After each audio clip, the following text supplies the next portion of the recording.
hopefully this gets my face because I tried this once already, and you know, it's not fun having to reshoot something, but we'll do it. We'll do it. We'll do it for this. So we're gonna be talking today. I did this the first time. It's just me, and I say we. By the way, forgive me for the fan sound. I'm gonna say this in every video, so just forgive me, okay? I'm not gonna keep telling you why I have a fan on, but I have a fan on, so forgive me.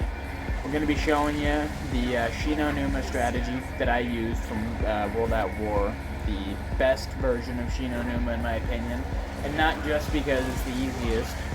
It's not really okay. So people say the easiest, and I went on this tirade. It's not really the easiest, because World at War is such a different game than BO 1, 2, 3, and all the other Call of Duties that have come after it with zombies, and just multiplayer, all of it. The mechanics in zombies obviously weren't figured out yet, so when you get hit a couple times, sometimes you can just straight up die being hit 2 or 3 times. I'm pretty sure the way Juggernog works is it regenerates extremely quick, but you don't get any more health than you usually would have normally. So I'm pretty sure you still only have 2 hits. But your health regenerates so fast that it just seems like you're able to be hit as many times as this. But really, you only get hit twice still. So in that game, all it takes is to get clobbered a couple times by a zombie, and that's pretty much it. It's very easy to get stuck trying to run past 2 zombies, so you can't split down the middle as much as you like thread the needle as you can in BO 1, 2, and all the other zombies. Especially 1 and 2. I use the zigzag technique where you can just kind of get through any corner or crevice. You can't do that in World at War. You just can't. In BO 3 you can't either. But World at War, there's a lot of those types of things that they just didn't know zombies yet. I'm sure they didn't ever think that they were going to continue it. Maybe they did, because obviously they did continue it, but maybe in their mind it was like, this is the only game we're going to be making. So, you know, we're not going to really tweak everything and finite it and all that. So there's some little glitches like that. You'll get just some rotten luck sometimes with splash damage and just things like that. World at War is just, you know, special game. And that's why I think a lot of people who play it now, after playing all these other Call of Duties, they can't really respect it for what it is. You had to play it back in 2008. In my case, I started playing it in about 2010 or 11. So it was around the time that I was playing Black Ops.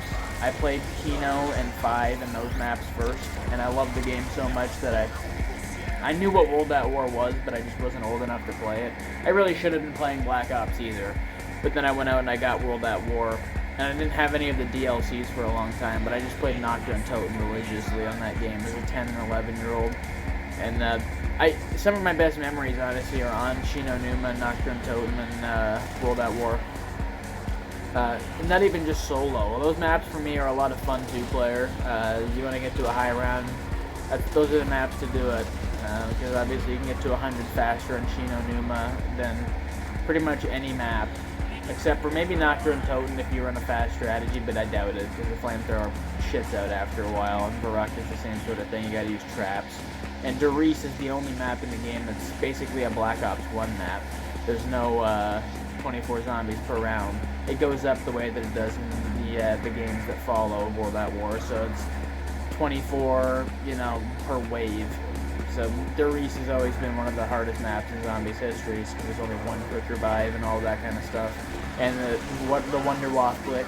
And that's what makes Numa kind of the go-to map for the high rounds on World at War, because it's the only real achievable one. Barak, I mean, you can, but you have to be really damn smart and good. And like I said, a lot of those glitches apply to Barak as well, so you get sucked into zombies really easily. And it's a close quarters map, so it's real easy to get killed on Barak in World at War. And again, no quick revive. And Nocturne Totem's the same thing. Close quarters, you gotta have a lot of time on your hands and a lot of attention and a lot of patience, and you gotta play the map a lot. So a lot of people don't have that attention span. So Numa is kind of just like, you know what, this is the map. If you want to get to 100, besides playing all these new games, I'm sure BO3 is pretty easy and like Revelations and stuff, but even that's like 4 hours-ish. You can get to 100 in probably 2 hours if you're efficient on Numa. Maybe even like an hour and a half. Usually for me it's between an hour and a half and 2 hours. Unlike the other games, you know, the rounds, like I said, they'll slow down. Like if you get to 100, round 100 itself will take 15, 20 minutes sometimes. You can crank out 40, 50 rounds in 20 minutes if you're efficient on Numa. So for some people, it's just more fun that way, I guess. And I do love it for that. Like it's a lot of fun. Like, oh, I'm around 250 now. You can't really say that in a lot of maps. And I'm sure a lot of people can, but I haven't been at 250 on any map with Numa. So it's just kind of fun to jump on it sometimes when you're not really feeling like playing any other map. And, feeling like just going for a high round, and that's the map to kind of just jump on and mess around on. Sorry, I'm not really talking about the strategy in front of me, but there's not really much to talk about. It's pretty straightforward. Bouncing betties in the back corner. When dogs show up, you gotta be careful because they can catch you. You can't really outrun the dogs in World at War. It makes them, in my opinion, the hardest dogs in Call of Duty Zombies. I don't think you can really outrun them in any game except BO3 because of the slide. I have to test that. I just don't get into too much trouble in BO1 with dogs because I'm more prepared. But World at War just seems that, especially on Numa, it's hard to find, or not find, I mean sometimes it is hard to find because Jug is random, but it's hard to get to Jug by round 5. Usually dogs show up in round 5. You can usually get Jug by round 5 on Reese, but on Numa, I just, for some reason, I can never seem to manage to. I have before, obviously, but it just seems most games I'm more unprepared. So it makes it a lot harder that first dog round. And I mentioned this last time I did this video, and I need to mention it again because it's a problem. Low rounds in World at War are probably harder than the high rounds, especially on Numa. The zombies will double clap you, and like I said, they suck you in. So if you go to knife a zombie, you can just get stuck, and you get double smacked, or there'll be more zombies coming than you expected. Lots of things can happen on those lower rounds than you expect. And I probably die sometimes 5, 6, 7, 8 times before I get my setup. It's pretty bad. Like I gotta make a video showing some of my failures because all it takes sometimes is just not paying attention for a split second. I mean, it happens in high rounds too, but I just feel you can usually feel a down coming on the high rounds. It just with low round downs, like when you get double smacked without Jug, you're just kind of baffled a little bit. So I'm gonna warn people, just be careful with that, because that seems to be more hard and difficult than the high round stuff. But the high rounds, you can see a lot of my clips. If you get cornered or caught, or you feel kind of pressured, just shoot the zombies in front of you with your Wunderwaffe.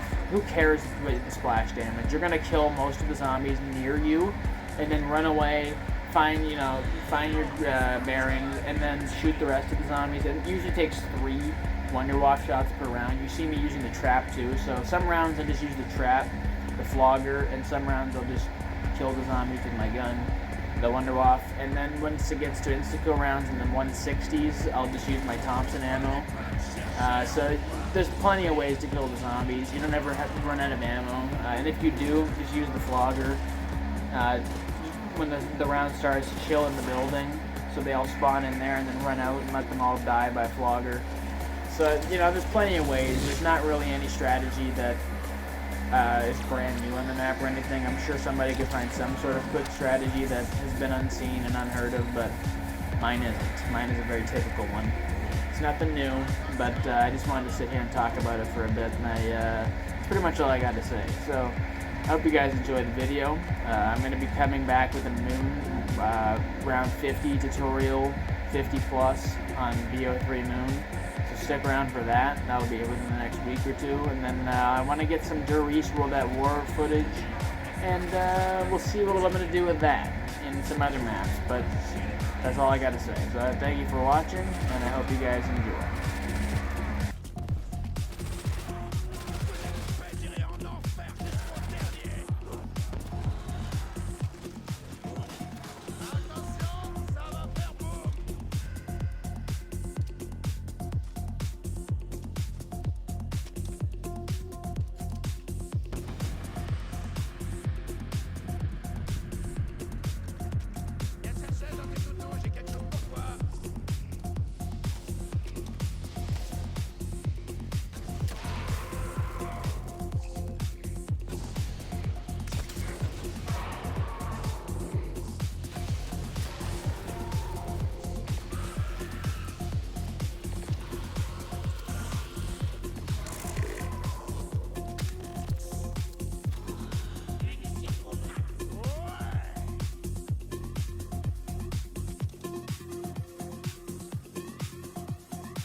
like a destiny.